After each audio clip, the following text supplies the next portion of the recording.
is an Ask Brothers production. Follow us on Twitter at The Ask Brothers. Get all our content on YouTube, Facebook, Spotify, and SoundCloud at Ask Bros. And if you like what you hear, don't forget to smash that subscribe button.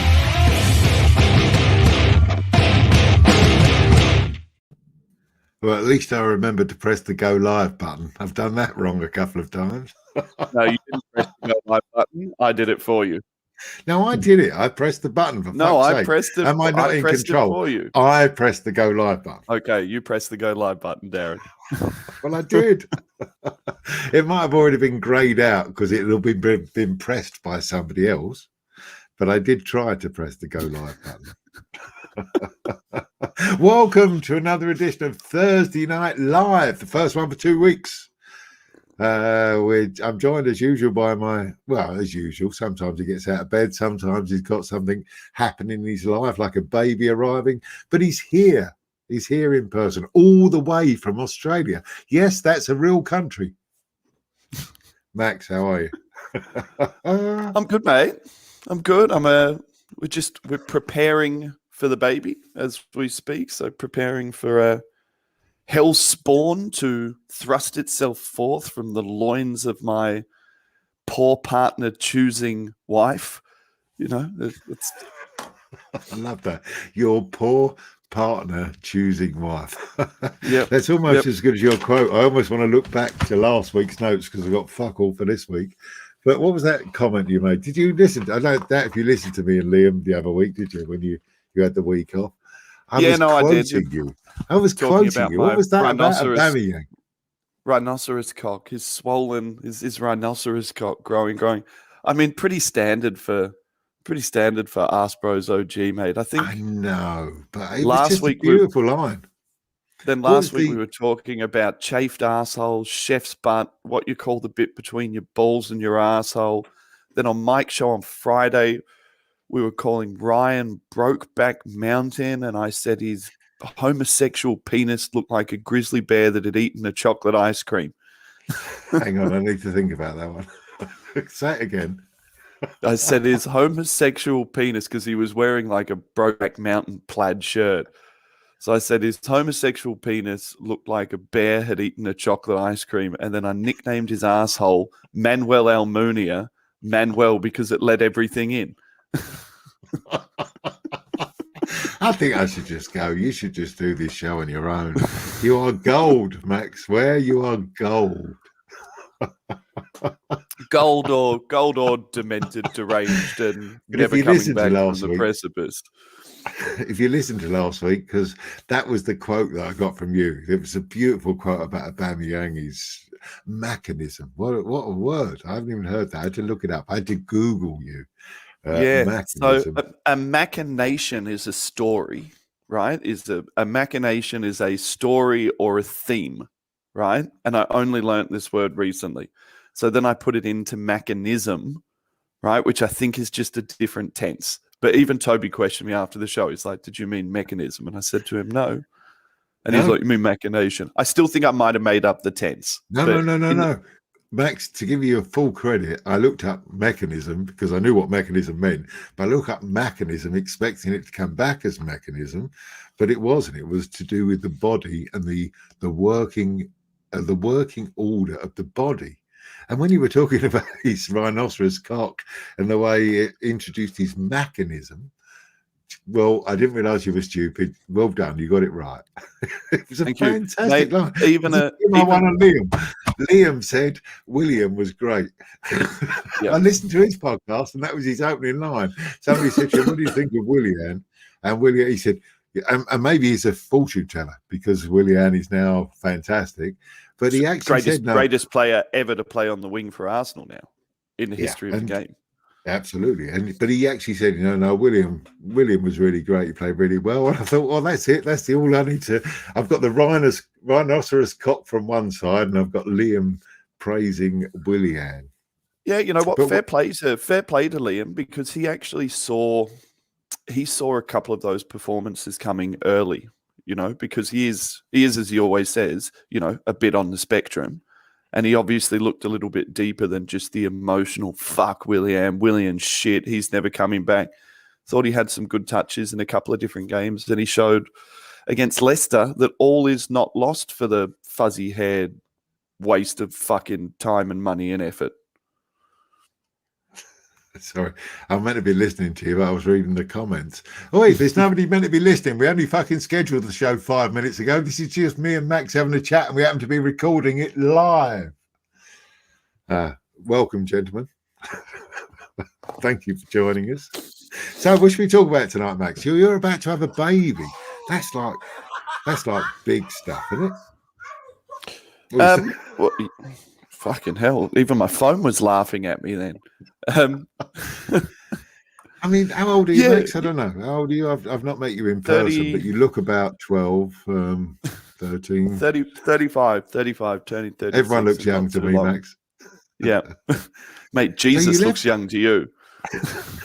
Actually, Jesus just looks middle-aged. He's not. Yeah. So this is like a big thing. What are you, 6 days away? 6 days away, yeah.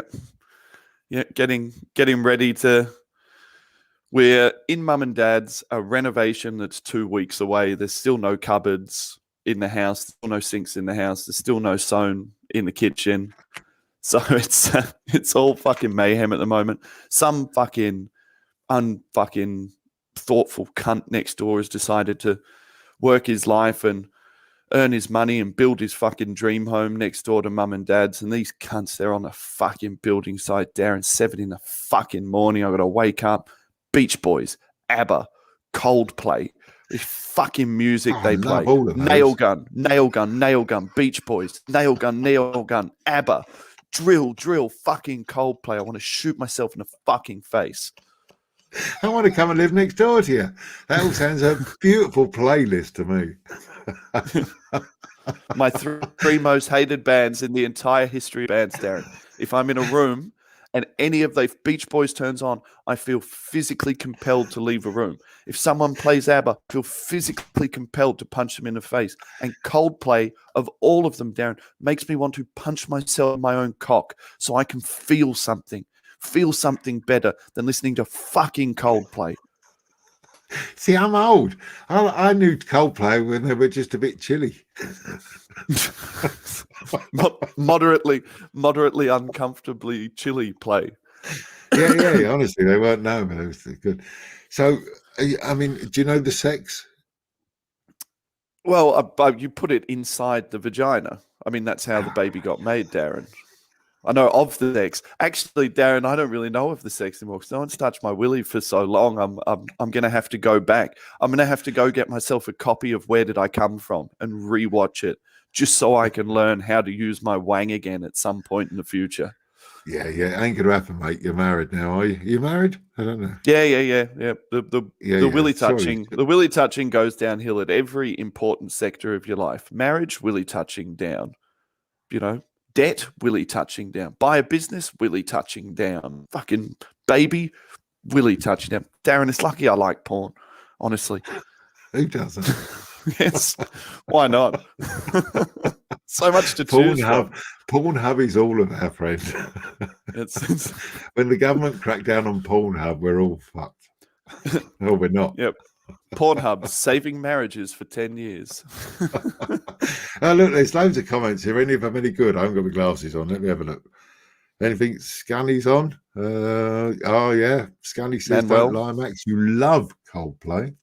Coldplay can fuck. Massive rhino shout. I like that to Dazza and his old throbbing vein Max. Well, those of you who have tuned in to listen to an Arsenal podcast, you might just get me and Max catching up. I've done. Look, I mean, I'm an old man, and I'm a veteran of podcasts. I reckon I'm about 200 in, and this is the least prepared I've ever been for one. Notes, nothing. Can't even remember the last time we played. Just thought I'd have a chat with my old mate Max, and you could all listen in, and I thought that would be fun. It's actually been quite a nice holiday, Darren. Not having a game midweek this week. It's with so much football and such a condensed season. It's actually become, and with our fan base on top of it and the lunacy that exists in our fan base, it's actually been quite a nice holiday. No midweek game. You know, we played last week. We won. That was the thing. And then there was no, going to buttfuck nowhereistan, no playing a home game in fucking Greece, because that makes sense. No playing an away game in fucking Italy against a team from fucking Portugal, because that all made sense. And it was quite nice, Darren, just having a midweek of football. Have a beer, lovely. catch up on some Pornhub. It was lovely, but we've missed out. Get away from Pornhub. Come on, we've got to move away from Pornhub. Talking about referees, did you see the 2 whistle incident at the weekend? I didn't, but I read so much on Twitter about it, so I'm aware of its existence without having seen the actual. I mean, I think Thierry Henry, back in my day, Thierry Henry fucked all referees up because they used to just blow the whistle, and Thierry Henry took a free kick early, scored a goal, and then they clamped down. Oh, we can't allow that. We can't allow the team that's just been awarded a free kick to actually take a free kick early and score a goal. So they clamped down on it. And this was the first sort of reversal of that situation where the referee blew his whistle and then straight away he said, no, hang on, I fucked up. Honestly, referees, I'm a big fan of referees. I know everyone thinks they're rubbish, but I think the linesman and referees actually are very, very good these days, except Mike Dean, he's a cunt. But you know, it was so embarrassing. It was almost hard to believe it was true. He blows his whistle, and within fractions of a second, he blows his whistle again and says, sorry, made a mistake. I like that. VAR actually got it right. And we had a big week with VAR, didn't we? We actually got things right for a change.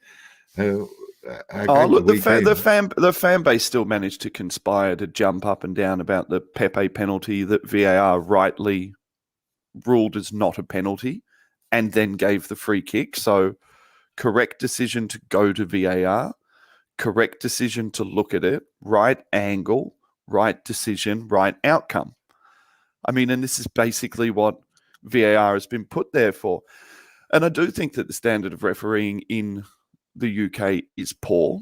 And I do think that this year has highlighted it generally quite well. I do think that I've had this conversation with Liam a couple of times, who's not here today because we're going to talk about Liam. He's shagging his missus on Skype, and this is a special anniversary day for them. This is their Skype-iversary, Darren. It's the first time they ever shagged live in front of a camera, and so we wish Liam good luck.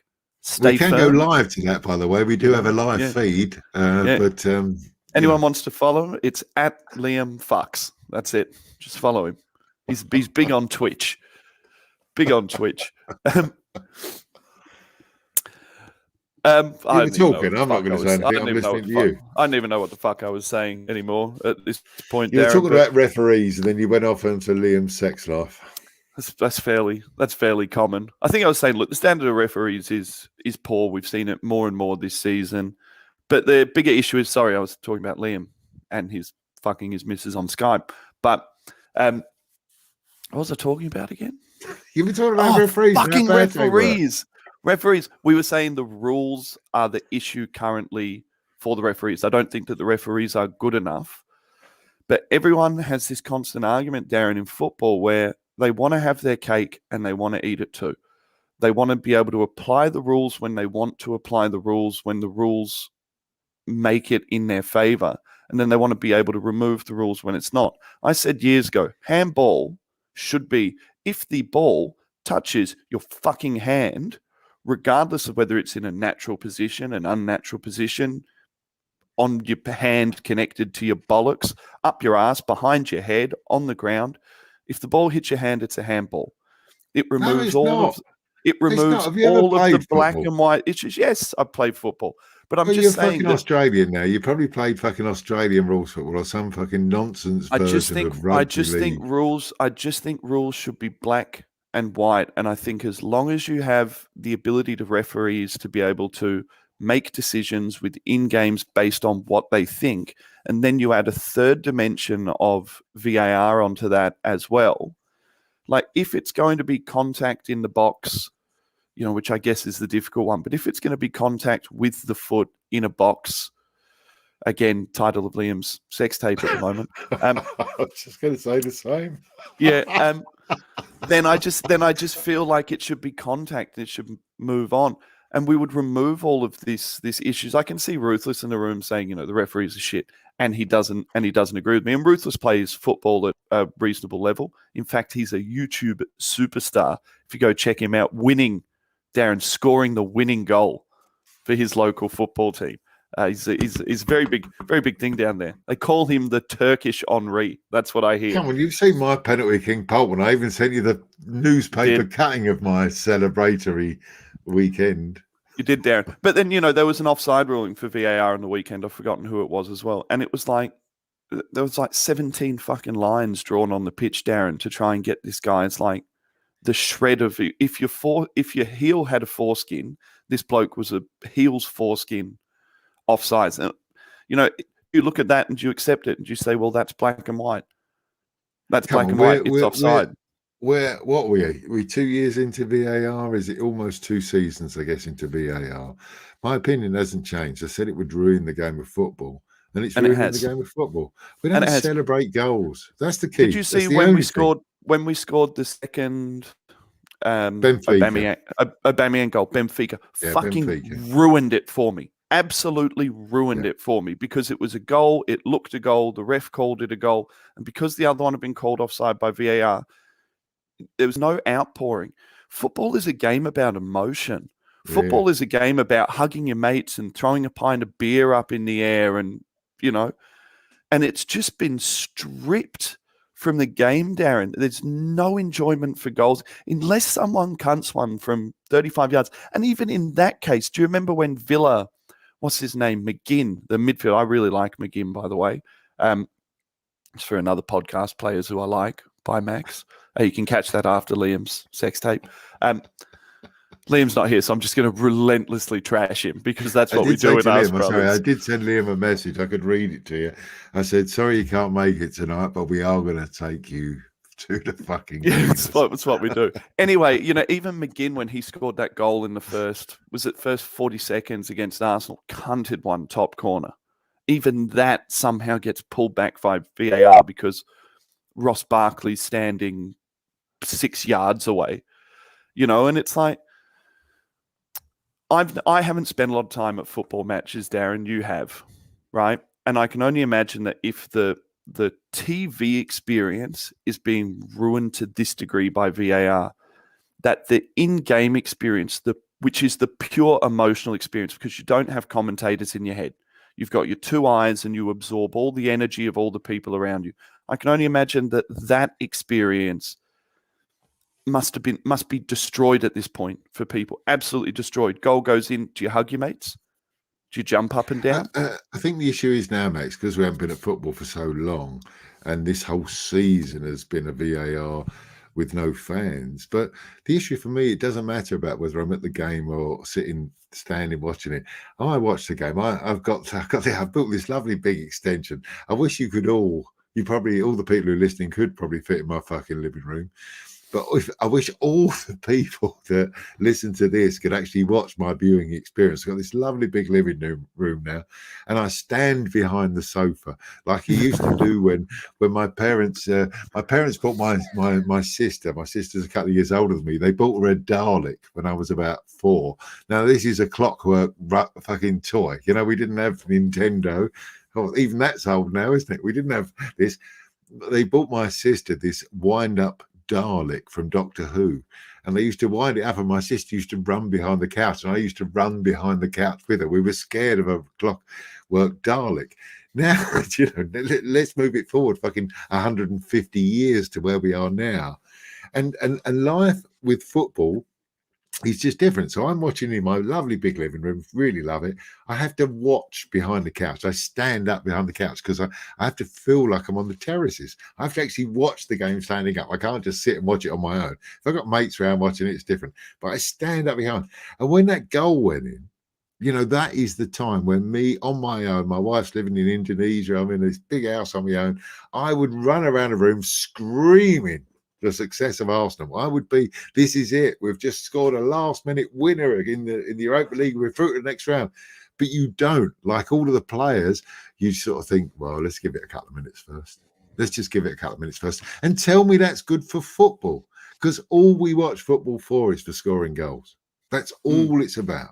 We watch for that moment of ecstasy. It's sanitized the outpouring of emotion, which, I mean, I've tried to explain this to people before, right, who think that football is boring, right? Because they watch games like AFL where the score's like 200 to 190.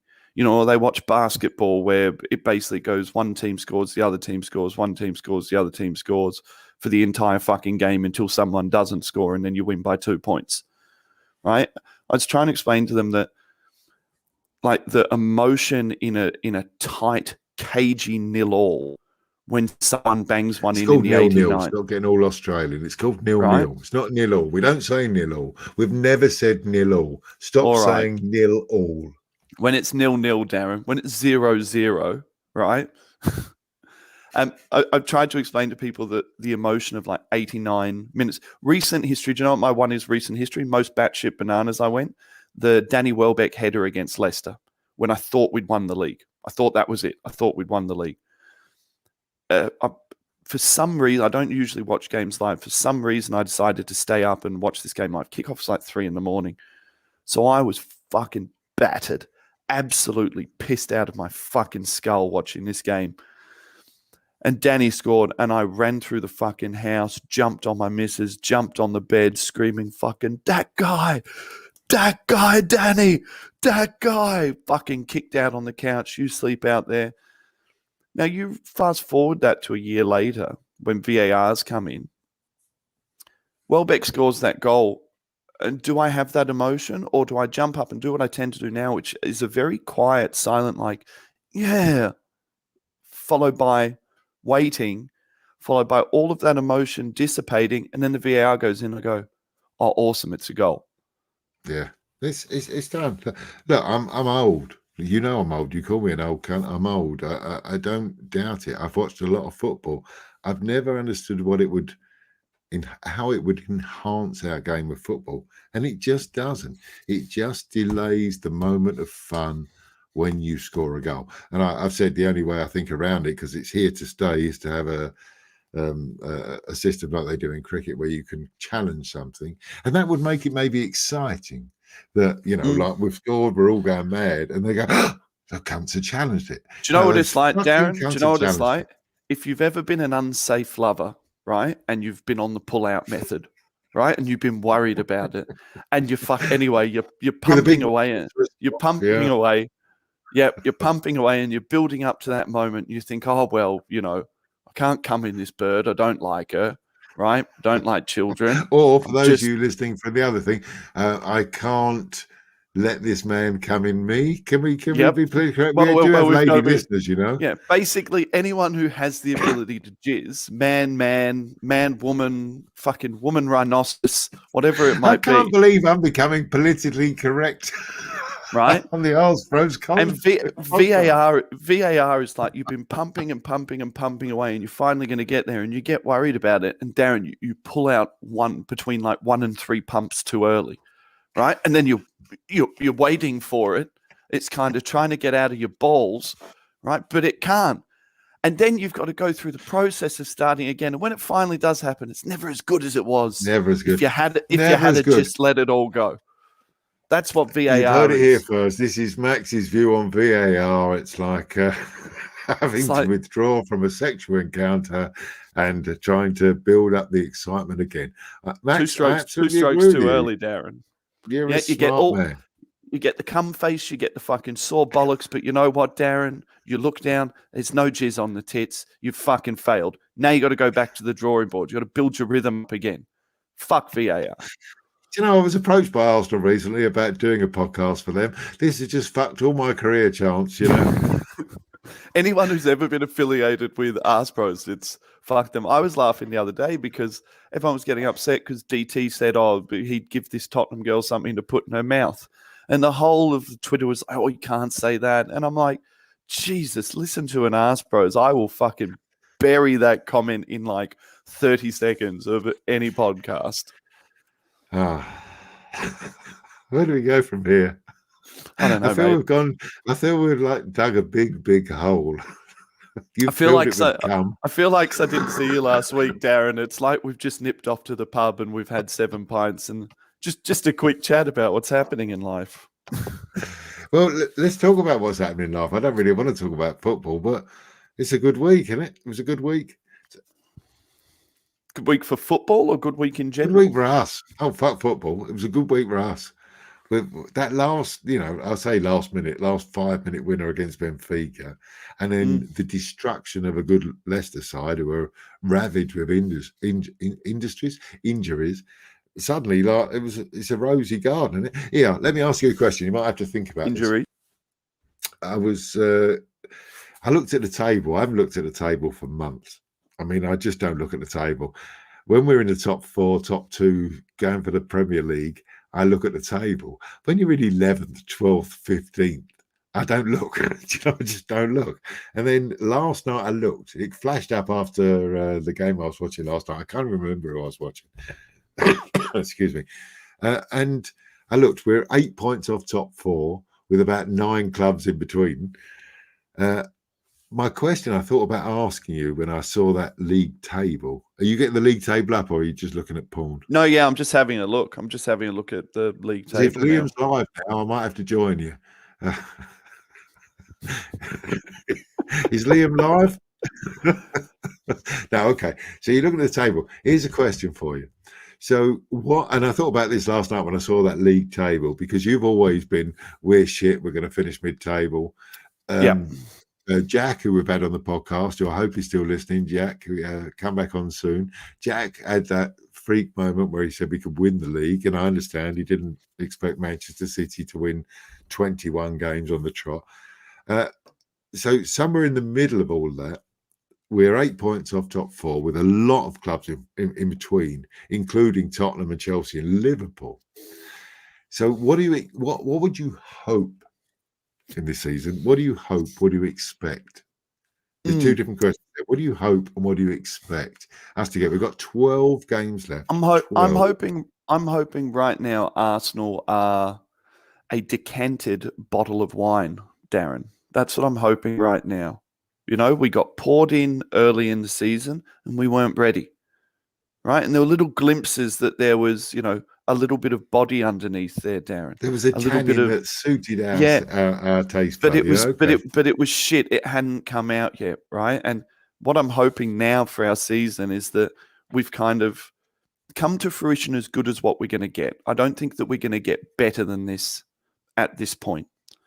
But I almost feel like other wines maybe started off as something amazing, and through the process of oxidization, Darren, are now starting to not taste as good as they taste. Like you bought like a fucking 200 quid bottle of Tottenham at the start of the season, right? It's never that. Tottenham. But you overpaid for it, Darren. You fucking overpaid for it. And you got swindled by a Jewish bottle shop owner who said, this is the best wine you've ever had. Also, this is a bagel with a schmear, right? That's what he gave you. His name was Chaim, right? He had a Spurs jersey on. You shouldn't have been buying wine in Tottenham, Darren. It's not worth it. You can't buy wine in Tottenham. Have you ever been to Tottenham? It's a fucking shithole. Honestly, it really is. Anyway, now they're starting to have buyers regret. They're going down. I could have used a stock market analogy, but wine will do. Anyway, I kind of feel like a few of those are starting to suffer a little bit. Your Evertons are starting to suffer a little bit. Your Aston Villas, who had all of these games in hand, Darren, and theoretically could have gone up to 4th if they won them. They haven't won one of these games in hand yet. They lost 2 nights ago again. So my tune has changed to some degree, because I'm looking at it now and I'm thinking, okay, I don't think we're going to get top 4. I still think that's madness. Think we're going to get top 4. But do I think that directly qualifying for Europa League next year is an option with what appears to be a relatively deep squad for us if players are playing well? You put Willian in some kind of form and Pepe in some kind of form, and the addition of Odegaard and Saka in there and Martinelli coming back and Aubameyang performing at centre forward. Eddie Nketiah hasn't had a sniff anywhere. You've still got Lacazette in the team. You've got Ceballos, who's been playing a little bit better. Xhaka, who has dragged some form out of his rectum. God knows where he's pulled this from. You've got Partey, who's finding form. We seem to have 4 centre-backs who are interchangeable. 2 right backs, Tierney at fitness, cover for him if Cedric plays. When you look at the constructs around Arsenal now, are we any less likely with the amount of points we are off Europa compared to the teams above us to put together a run that is, when you look at the points table, 2 wins better than anyone above us? So 2 losses, 2 wins. We go above anyone who's there. I'm a little bit more hopeful of it and a little bit more, I wouldn't say confident, because I wouldn't be surprised if we finished where we are, but a little bit more confident that should we get the right piece of the puzzle together, should this wine mature and everyone start to understand the structures of what Arteta's doing, which seems to be happening as well, that there's a possibility that we can finish up there in 6th. But I will say this, Darren, you said a couple of weeks ago, and I've got to agree with you. I just want to finish above Tottenham. I just do. It's been 5 years. It becomes our season now. It's been become 5 our years. season. Yeah, finish above Tottenham. Fuck Tottenham. Fucking loudmouth fucking cunts. Mourinho is crucifying them. Yeah. You know, it's fantastic. You know, we didn't do a podcast like last week. I want to just mention we didn't do a podcast last week. I like to come on every week because I know you all have to listen to me and Max and Liam and his sexual endeavours. But a real good friend of mine, Fiona, who's been battling cancer for 2 years, finally went into hospital, and the signs aren't promising. She's still with us a week later. She's still not regained consciousness. She's a Tottenham season ticket holder, and not only that, she's got 3 season tickets at Tottenham, and they're in the posh bit because Fiona's got a few quid. They're at that bit where they get the cheese from the cheese shop. You know, they're in that hierarchy, but. And Fiona, bless her, you know, she's suffering with cancer, and she's still, every time Arsenal play, every time she wants us to win. And I keep saying, stop this, Fiona. We hate you. We hate everything about Tottenham. I don't want you to be saying, oh, I hope you play well. I hope that. Fuck it. It doesn't work like that, Fiona. You're too posh for me. This isn't the way football works. I hate Tottenham. You should hate Arsenal. And that's it for me. Finishing above Tottenham is possibly the best we can get this season. But looking at that table now, there's 3 teams in that bunch above us. Bunch, that's the best word I could come up with. There's 3 teams in that bunch above us: Tottenham, Chelsea, Liverpool, who aren't in the top 4 places. So we have to not only do better than them in the next few weeks, we have to finish above them. We have to get 8 or 9 points. So I'm not sure we're going to do much better. But they're all dropping like stones. Leicester look fucked. Well, I wish I had to put a bet on, Darren, because I said at the start of the season to my Liverpool mates, I said, you will finish outside of the top 4. And they all said, I'm wrong. And I said to him, you haven't been to the top of the tree for a long time, right? And because you've got there, you think that you can stay there. But it's very hard to motivate a group of men who have won everything. They've won the Champions League. They've won the Premier League, you know, and it's just not something that happens. I was like, you will dip out of the top 4. You will have to rotate this team out. Mane, Salah, and Firmino can't just do it for you consistently forever. You're a major injury away. And look, who would have thought at the start of the season that Liverpool would be in 7th? Tottenham Hotspur are in 8th. Now. They're in 7th, Darren. I mean, that's not like, oh no, we're in 4th. We're still in the Champions League. You're fucking playing Europa next year. You cunts. Yeah. Do you know what though? But looking at Leicester at the weekend, and Leicester away is always a difficult fixture for us in recent years. Leicester has been one of those games. Vardy always finds his form against us. You start to hate playing Leicester City, and you shouldn't. We as Arsenal Football Club, we as the mighty Arsenal Football Club, shouldn't be worried about playing away at Leicester. But actually we are. And yet you watch that game of the weekend, and that is the difference. That is the difference now. We have got a really good squad.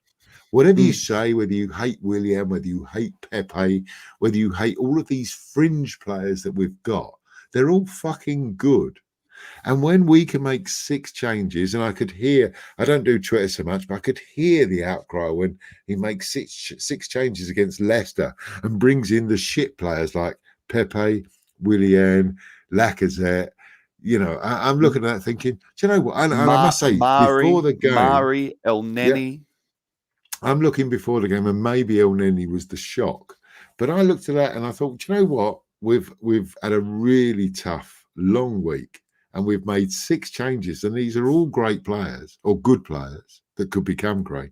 And we played really well. We played Leicester off the bar, and Leicester looked tired. And then Vardy's not back to his usual stuff. Maddison's not playing, and then they get an injury to Barnes, whatever, and suddenly we just look so much better. And of course, we gift a team an early goal because that's in our DNA at the moment. I thought that killed Leicester. The early goal. Strange thing to say, but I thought it was the worst thing that could happen to them because it put Arsenal, it put Leicester into a state where they had almost like poked the Arsenal bear to a degree, right? And we haven't been terrible when we've been poked this season. Like we've had some reasonable reactions in the latter part of the season. We've had some games where we've come back, games against Benfica. And I just thought that it gave them too much of a game to try and defend a lead. I thought it changed the way that they played. They went really passive. They stood off us in midfield. And then once they stood off us in midfield, we kind of passed through them and ran over the top of them. But yeah, Darren, didn't you think, Max, didn't you think that we were just, as that game went on, I mean, the first 10, 15 minutes were a scrappy game.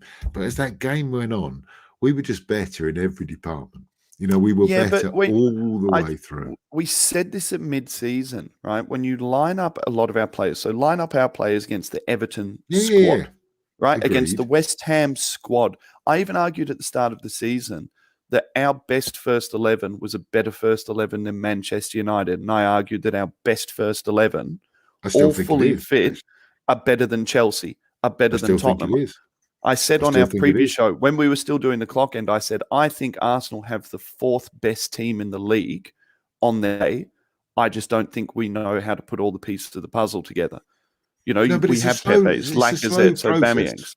It's like an aging wine, Darren. It's like an aging wine. I love the wine analogy, but it is a very slow process. We've got fucking loads of bottles, but actually, you know, mixing them together hasn't worked so well. And it's taken. But I'm liking Arteta. He's tightened our defence. He's made us. Still got the 3rd best defence in the Premier League, and we're the 11th best team in the. And can I just, for someone who has, I've never been Arteta out, but I have been willing to be critical of him throughout the year. I haven't been one of these hyper positive fans who seem to think, well, he's the next big thing. But I will say this. There's a few players in that team who are coming into form right now who we should look at. And when we're looking at the guys who aren't playing, the guys like the Martinellis and guys like that, and we should think back to when these guys who were playing well weren't playing, and what Arteta's message then was, what they had to do, what they had to improve on. We had a Pepe who did not track back, didn't get behind the ball and didn't pressure. Fucking chasing back like a lunatic now. Yeah, but this is what I'm talking about, Darren. There's some big bollocks there from Arteta to come in his first ever club, in a proud, formerly very successful club in a tough time, and walk in and chin your highest ever signing. Walk in and fucking chin him and say, you sit there until you learn how to work in my system. It also takes a lot of balls from a manager to realize that, like it or lump it, you bought Willian. Good decision, bad decision, good contract, bad contract. And he's kept putting him out there over and over and over again. He put him out there when we needed him against Fenerbahce, and everyone was like, oh, sweet Jesus, he's bought on Willian. But he's gone to him in big games. He's gone to him in big moments. Was it Fenerbahce? No, that's fucking, who am I saying? Benfica. Yeah. And I just think that there's a mental fortitude there from Arteta and a balls from Arteta that I think that we have to look at. And for me, like I said, you know, I'm looking at it now and I'm saying, okay, I respect the fact that I respect the fact that you are willing to chin people. There's lots of things I don't like. I don't like his in-game management. I don't like his in-game management. I'm not a fan of his substitutions. There are things that I don't like. There are selection issues that I haven't liked and combination issues that I haven't liked. But on that part, you know, everyone's blowing up right now about Martinelli. I don't know if you read it was a very typically coded Arteta comment, and I'm paraphrasing. But when asked about Martinelli last week, he said he's a big part of our future. We really like him.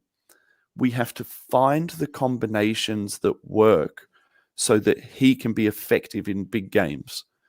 And I read that as saying, you're really good. You know you're really good, but you don't play within the structures that I want you to play. That's why I hooked you against Man U, and that's why you haven't played since. And instead of doing what everyone wants to do, which is to go get 18, 19-year-old kids and just play them until they get good, he's pulling them out and saying, I'm going to hone all of your raw ability, but you're going to do it within the structure that works. You're going to do it within a structure. And I guess one of the things I've realized with Arteta this year, we've got a lot of 7 out of 10 players, Darren. I've said this on lots of podcasts. We've got a lot of guys who, if you were doing FIFA ratings, they'd be between 70 and 76. And I don't think you can jazz with players like that. Arsenal at its best under Wenger, you go through that team top to bottom. You go through that Invincibles team. You didn't have to coach that team. You just gave them a jersey on Saturday and said, go and express yourself. You can't fucking do that with a team full of kids. And you can't do that with a team full of guys who are very good at one part of the game and very limited in another part of the game. I'm starting to feel like it's a very, very smart decision from Arteta. He's created a very, very stiff structure where everyone has to be at certain points on the pitch at certain times. And I feel like he's done that because he can pull a guy out and he can put a guy in, and that guy knows his role and that guy knows his structure. And the expectation is, regardless of whether you're a Willian, a Pepe, a Saka, a Martinelli, a Nelson, or an Aubameyang, there are certain expectations of you within the systems. And once you've met those expectations, you can then go and jazz. You can then go and express yourself. And I feel it's a very modern approach, and a very different approach from what we knew under Wenger. Funny enough, Max, I'm listening to you like I do, and loving what you're saying. You know, you're a smart guy. Makes a lot of sense. But the bit there you say where it's a very modern structure, and we all want to draw comparisons with Pep Guardiola because that's where Arteta's learned his last bit of managerial expertise. But I know I get criticised for keep talking about the past, but I know a lot about the past because I've seen a lot of it. But I look back to George Graham, and it was made as a sort of throwaway reference a few months ago. I look at Arteta now, and I lived through George Graham taking over at Arsenal when we were a really ordinary club, and I mean really ordinary. And George Graham he was the manager of Millwall Football Club. We haven't just signed Pep Guardiola. We haven't just signed a top manager from another club. We've signed the Millwall manager. Yeah, I mean, I don't know if people are aware of that. Well, he was manager of Millwall, you know, and when we signed him. And what who was he manager of? I'm not going to tell you again. Pay attention. So he joined us. And we were an average mid-table side, you know, mid-table, we weren't doing too much. And he built the defence. And we're known under George Graham as 1-0 to the Arsenal. And we're known under George Graham as boring, boring Arsenal. The fans used to sing that. It was in my times of going home and away. And you go to every ground in the Football League, and they would start singing boring, boring Arsenal because we won 1-0. Because when we scored a goal, we sat back and we defended, and no one was going to get through our defence. And boring, boring Arsenal became a thing. It was horrible for us as fans. But what he did was he built that defensive structure. He structured us so we didn't lose games. He structured us so we didn't let in goals. And Arteta's sort of done the same thing. We've got still now, after a poor run, we've had a poor run of results. We're still the third best defensive on numbers, you know, only on goals conceded. We're the third best defence in the country. Now, he's done that. And when George Graham took over and he did that, and he bought it bit by bit, he bought Nigel Winterburn, he bought Lee Dixon, he bought Stevie Bold, put those in with Tony Adams, who was already there.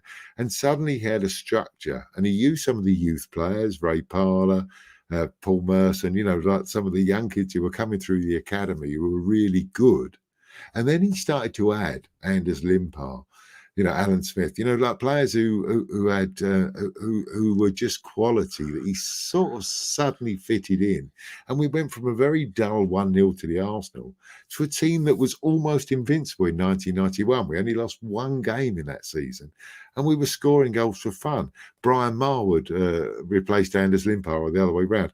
He started to have flying wingers. And this is sort of what I'm seeing with Arteta, is that he is doing this long term. He has created a structure where we're very, very... Look, come on. We gave away another stupid goal in the first 5 minutes. We've done that 5, 6, 10 times this season. But take that mistake out of the way, because it was a mistake by Mari, in my opinion, who ran away from the player who was running in. He's made us very hard to beat. He's made us very tight at the back. And bit by bit, these flair players who are so defensively organised, where 3 months ago we were saying we don't see what this Arsenal team is going to do. We can't see how we're going to score goals because we're also structured. But that structure is now the addition of Emil Smith-Rowe, the addition of a great Saka, with Pepe and other players playing really well. Suddenly, as I've said to lots of people, we're good. And in 6 to 12 months, I think we could be very good. We are just very fragile. And that's still the case. I think structure, Darren, is the operative word in more ways than one, because structure, implies... engineering, implies support, implies a framework with which you would build, the facade on top of, so that structure, it's, when you think about it, if you were coming into a team that was a bit of a basket case in the dressing room, I think that we cannot take away from how important it has been to get Ozil, Mustafi, and Kolasinac the fuck out of this team. You look at what Kolasinac and Mustafi have done at Schalke in the news. The Schalke manager has come out and said, "I regret signing them." He's been sacked now. Mate, they've basically gone over there and caused a fucking coup in Schalke, got the manager out. Kolasinac led it. He's come out and said, he said almost exact quote, I regret bringing these guys in from top club in England. There's only 2 of them he bought in, and he bought them from us.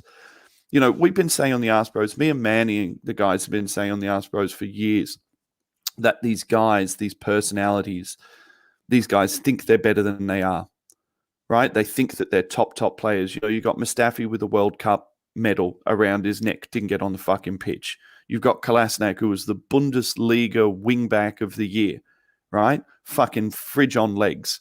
He's a fucking crocodile without arms, just floating in the fucking water, wondering how he was born without arms. Aren't you scared? Sorry to interrupt you, because I know this is a flow, but aren't you scared that Gabriel looks like Kolasinac the way he plays football? Yeah, a little bit, except he's a fridge at the centre. Yeah, except I think the difference between Gabriel and Kolasinac, and you're right, physically and the way they move, there are some comparisons to be drawn. I think from what I've seen... Don't get me wrong, sorry, just to say, look, before people slag me off for slagging off Gabriel, we needed a big, strong, fast centre half. I think Gabriel anticipates... Yeah, I think but Gabriel... he still plays football. He passes the ball like Kolasinac. Yeah, I think the difference with Gabriel is, if I was giving him a rating for anticipation, he anticipates really well. So he gets there first. And I guess with any player who's a front-footed defender who's relying on getting there first, be prepared for Gabriel to pick up some red cards in big games. I said this before. The first game against Man U, he should have been sent off twice. Didn't get sent off. He should have been gone twice. Very, very, very rash. But basically, Darren, I guess kind of what I'm saying is I think now we're starting to see that. Oh, sorry, just to finish up on my last point.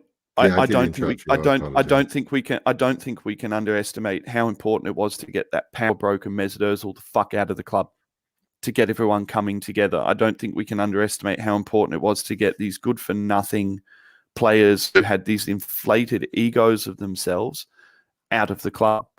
It's only really Socrates I'll give a pass to, because he played with the under-21s every time he was asked. He trained the whole time and he caused no issues.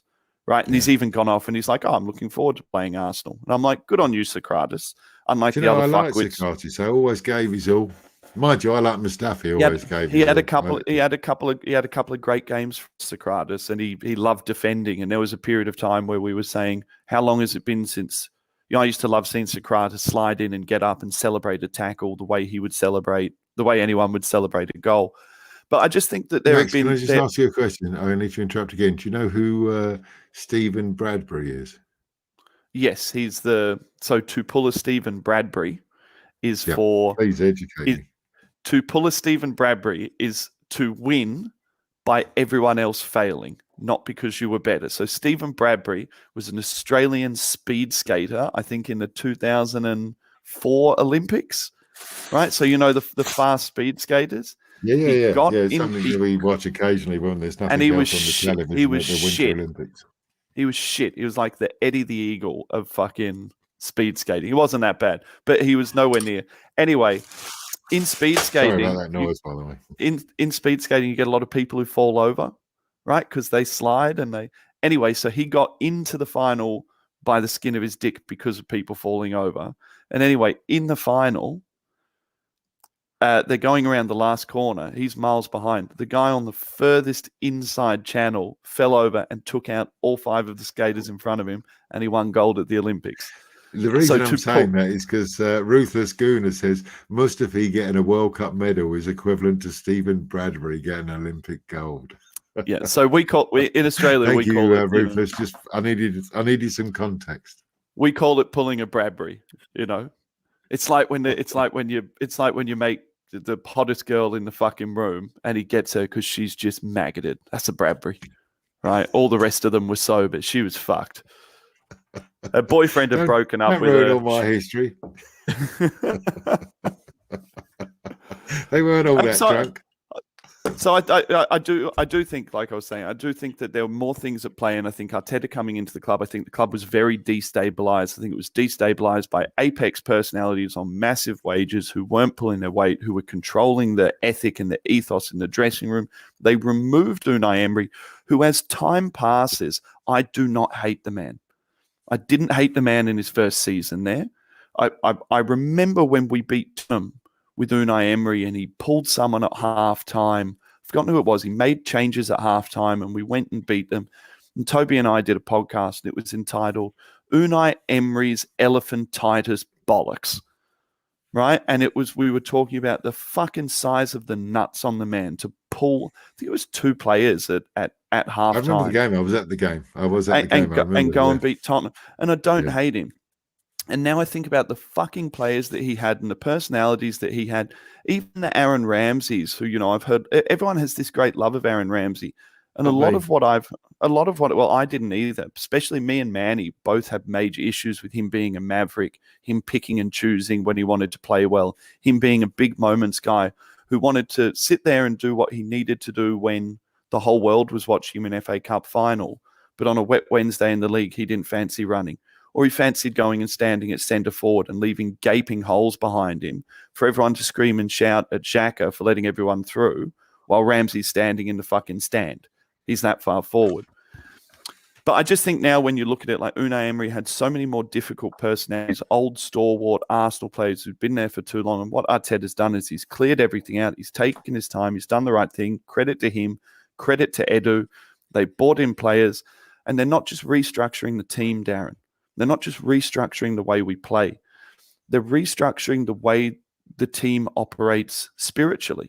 They're restructuring. Look, it's very relevant. I've just made one word.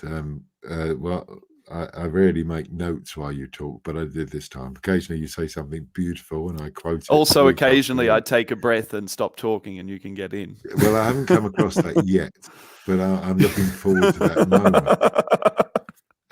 Xhaka. Oh, fuck. I thought I turned that off. I can't turn my phone off. Xhaka messaging him saying, have you talked about me yet? How good. Xhaka, how long has Xhaka been at our football club? I think it's his 6th season. I think he's coming up to being one of the most capped players in our history.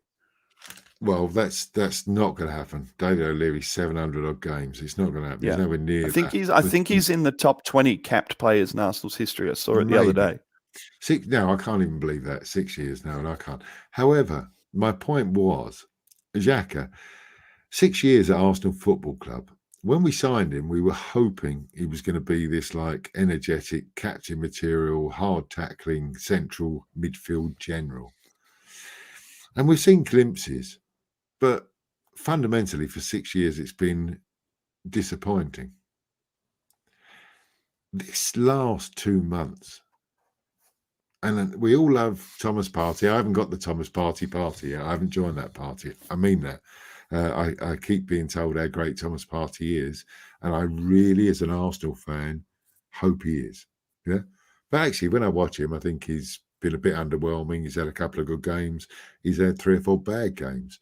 He's hidden a lot in games. I'm not. And look, this isn't me slagging off Thomas Partey. This is me as an Arsenal fan with my hand on my heart, hoping he's going to be the new Patrick Vieira and he's going to take us forward to win the Champions League.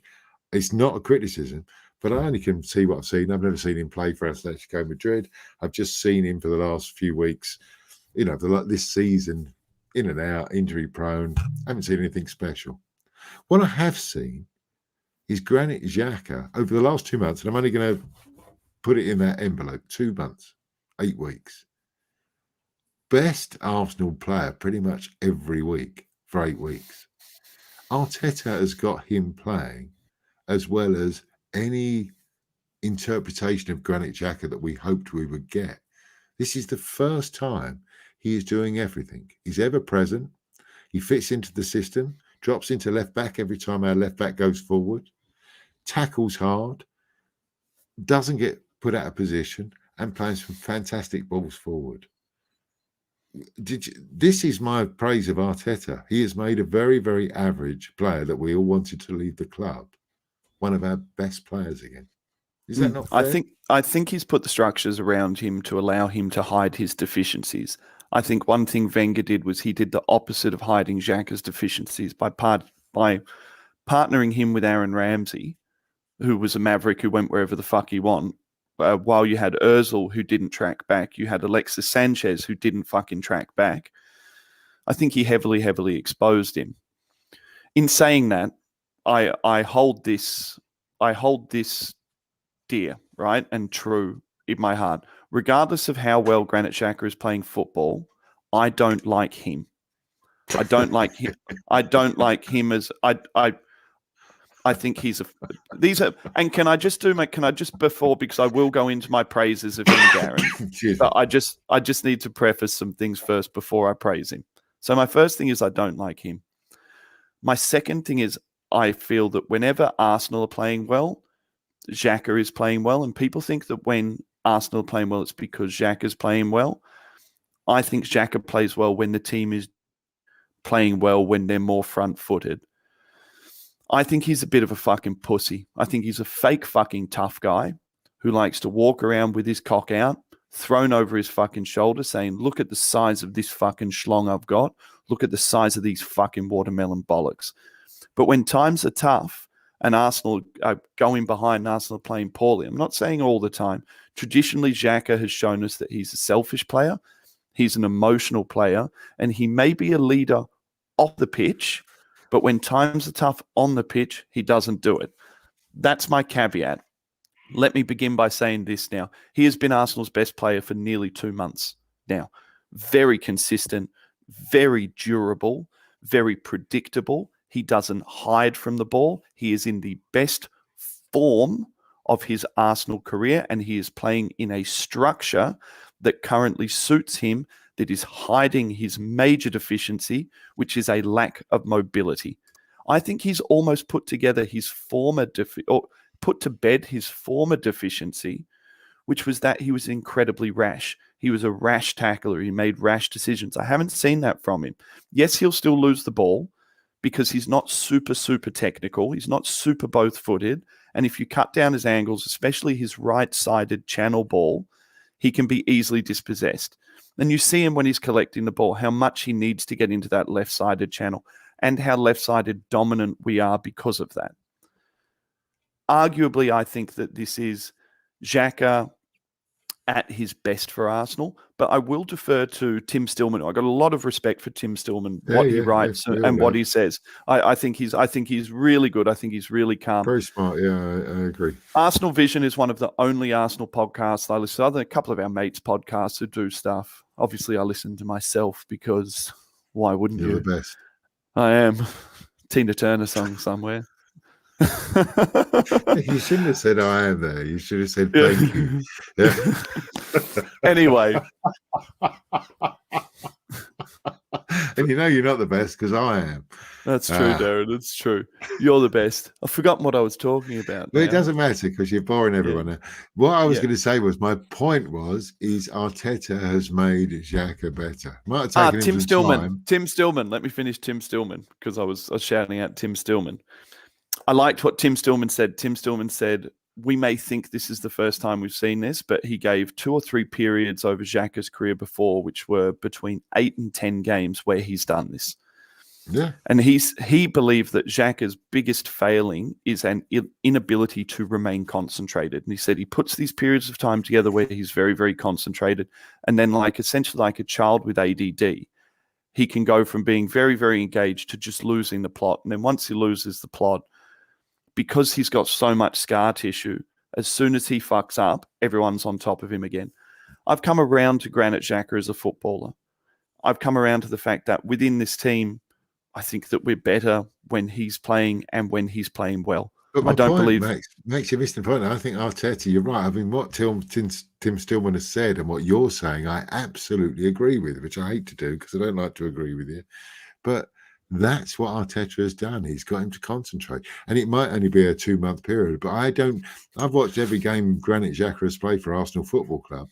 I don't remember him having a 2-month spell where he has been our best player.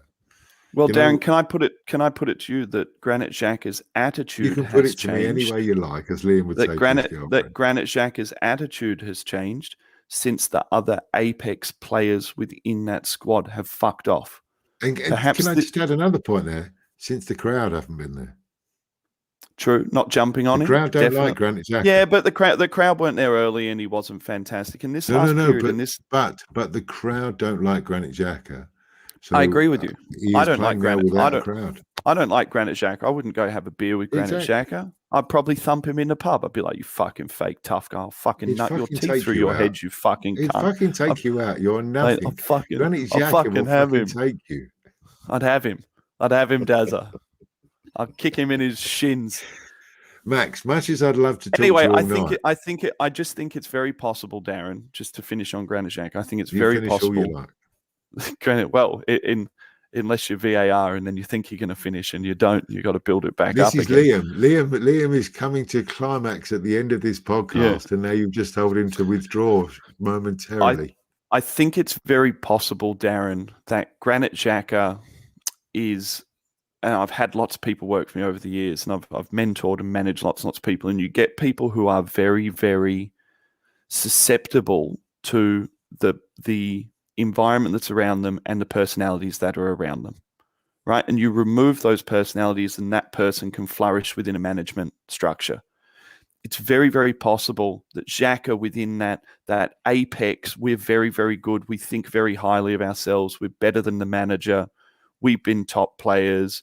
We're Arsenal. It's very possible that those players leaving, that tight-knit group of your Mesut Ozils and your Kolasinaks and your Mustafis and your Xhakas who were all leaders, it's very possible that changing out has had a significant and fundamental effect on where Granit Xhaka feels that he sits within the team and how he's applying his emotional state and what he feels about Arsenal.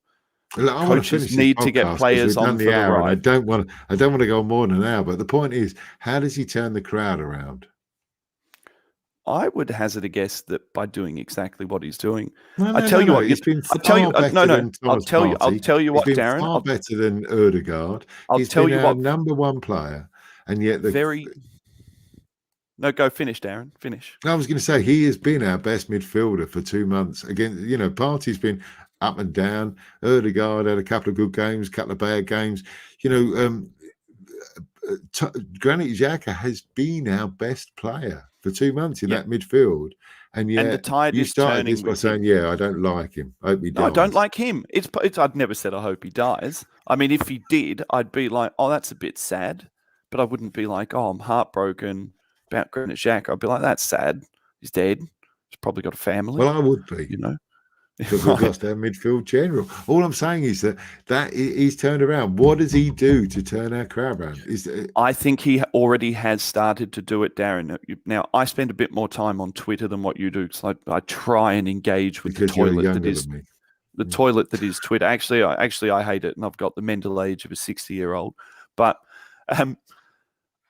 he loses that ball. You know, you said earlier, oh, well, when we concede that goal early, it's on Mari for backing off, and people would say it's on El Neni for backing off. It's Granit Xhaka who gets dispossessed in a bad area. He gets fed a little bit of a poor ball from Willian, but his unathleticism, his lack of technicality, he does get dispossessed there, Darren. I'll tell you how I know the tide is turning. Earlier in the year, he would have been destroyed all over Twitter. He would have been absolutely carved to pieces. He wasn't. It almost went a little bit under the radar. And it feels like him putting together 2 months' worth of football, he has put some credit in the bank.